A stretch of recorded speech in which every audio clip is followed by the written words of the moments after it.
Are you wondering which file syncing tool is better? Today, we're diving into Resilio Sync and Syncthing. Both are popular choices for syncing files across devices, but they have some key differences.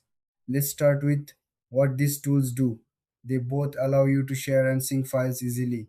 You can keep your documents, photos, and music up to date across all your devices without relying on the cloud.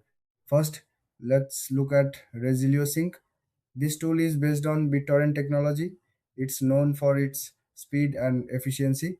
You can sync large files quickly and it works well even with slow internet connections. Resilio Sync offers a user friendly interface, making it easy for anyone to use. Now, let's talk about Syncthing.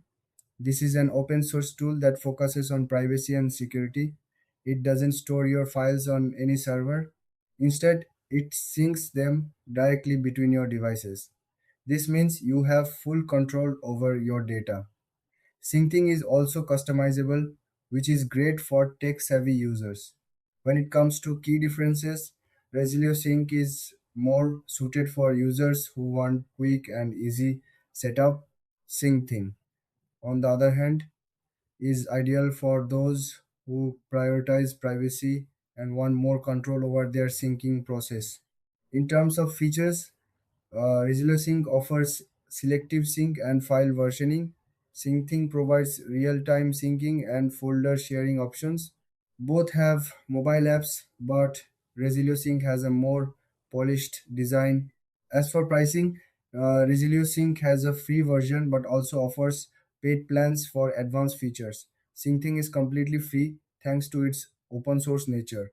So, who should choose what? If you want speed and ease of use, go for Resilio Sync. If privacy and control are your top priorities, Syncing is the better choice. Thanks for watching. If you found this comparison helpful, don't forget to like and subscribe for more tech insights.